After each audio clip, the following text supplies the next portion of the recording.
On Waiting Well, Volume 2, 1. It is tempting to think of waiting as time stolen from us, as if the world had robbed us of hours that were rightfully ours.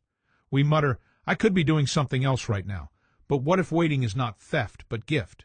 What if the pause, the delay, is precisely what you need, not to accomplish, but to see? There are truths that cannot be encountered while running. They emerge only when you are forced to stand still. Waiting well is the art of discovering that stillness is not absence but presence. 2. I think of the farmer. He plants in spring, and then he waits. He waters, yes, but he cannot force the seed. The sun and the soil have their own timetable. His labor ends where waiting begins. If he paces his fields cursing the sky, his life is consumed by bitterness. If he accepts the waiting, his soul rests even while his hands are idle. The modern soul has forgotten this rhythm. We live as though everything must be immediate, as though every seed must sprout at once. But immediacy is a false god. It promises fullness but delivers only exhaustion. Waiting well reintroduces us to the slower gods, patience, endurance, hope. 3. Waiting well is not about comfort. Let us be clear. There is nothing easy about lying in a hospital bed while the hours crawl. There is nothing painless about waiting for news that may break your heart. Waiting well does not erase the ache. Rather, it allows the ache to be borne without turning into poison. The difference is this: impatient waiting corrodes, patient waiting distills. Impatience makes the soul bitter, but waiting well makes the soul strong. It is like the difference between a wound festering and a wound slowly closing. Both hurt, but only one heals. 4. Think of music again. If a musician rushes, if he refuses to wait for the right moment, the melody collapses. The rest, the silence, is as much part of the song as the note itself. The great pianist waits at the key, finger hovering, letting the silence ripen until the sound blooms. So too with life. The silences are not meaningless. They hold the music together. To wait well is to trust that the silence is part of the score. 5. We can also say that waiting well is a form of truth-telling, for the impatient soul lives in illusion, the illusion that I should always be able to get what I want when I want it, the illusion that time owes me its obedience. But waiting exposes me. It shows me my lack of sovereignty. It reveals that I am not God. If I can endure that revelation without despair, then I have touched truth. Waiting well is honesty about who and what I am. 6. It is no accident that so many sacred texts speak of waiting. They that wait upon the Lord shall renew their strength. Be still before the Lord and wait patiently for him. The creation waits with eager longing. To wait is not simply to endure. It is to live in the tension between promise and fulfillment. It is to stand in the doorway, not yet inside, but not abandoned either. Sacred waiting is charged waiting. It is not inert but electric, humming with possibility. Waiting well is, in this sense, an act of faith. 7. The world tries to sell us shortcuts to escape waiting. Drugs that numb, distractions that anesthetize, technologies that simulate immediacy. But none of these teach us how to bear the truth. They only postpone the confrontation. The one who never learns to wait well is condemned to perpetual flight, always running from time, always disappointed when time catches him. The one who waits well, by contrast, is never conquered, for though his body may be bound by illness, his soul remains free. Waiting does not shrink him, it enlarges him. 8. Perhaps this is why waiting well is so rare. It requires courage.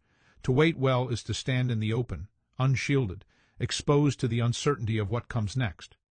Most of us would rather cover ourselves with noise and busyness, but the courageous soul waits naked before time, and in that nakedness finds strength. 9. Let me say also that waiting well is not stoicism alone. It is not mere grit. It is tenderness. The one who waits well becomes tender toward life, because he has learned that life cannot be commanded. He learns to take what is given, to notice what is near, to let go of his clenched fist. The impatient soul crushes what is fragile by grasping too hard. The waiting soul holds it gently, knowing it cannot be rushed. Tenderness is the fruit of waiting well. 10. And tenderness opens the way to gratitude, for when you have endured the long hours of waiting, even the smallest arrival feels immense. The sip of water after thirst, the visit of a friend after loneliness, the doctor finally entering with news, all are magnified. Gratitude is born not from abundance but from absence endured. Waiting well, therefore, makes us capable of joy. Not shallow amusement, but deep joy, the kind that knows what it has cost. 11. Let us not romanticize it, though. Waiting can break you. If you resist it with all your might, if you rage against the immovable wall of time, you may emerge not wiser but embittered. The choice is real. Waiting is a crucible. It either refines or corrodes. Waiting well is not automatic. It must be chosen. 12. But here is the paradox. You do not choose it by force of will alone. You cannot muscle your way into patience. You can only surrender. Waiting well is less about exertion and more about yielding. The tree does not force itself to grow in winter. It rests, it abides, it trusts. So too with us. 13. To wait well is to recognize that your life is not only your project. It is gift, unfolding. You are not only the author, you are also the reader. The story is being told to you even as you live it. Waiting is the interval between sentences, where you must pause, breathe, and prepare to receive the next line. 14. And so I return to where I began. Waiting well is an art. It requires practice. Each delay is a brushstroke, each pause a shade of color. The painting is not complete until you have endured its silences as well as its shouts. To wait well is not to waste time. It is to live time differently. To live it not as a tyrant to be subdued, but as a mystery to be received. 15. One day, perhaps, you will look back on these hours of waiting, not with joy, not with nostalgia, but with a quiet respect. You will see that they shaped you, deepened you, gave you a patience you did not know you lacked. You will see that waiting did not steal your life, but gave it contour. Waiting well is not easy, but it is possible, and in that possibility lies dignity. Conclusion: to wait well is to live truthfully in time. It is to accept what cannot be rushed, to attend to what is near, and to trust that what is not yet will come in its hour. It is to discover that the pauses are not wasted but necessary, not barren but fertile. Most of all, waiting well is a form of love, for life, for others, for the mystery that holds us.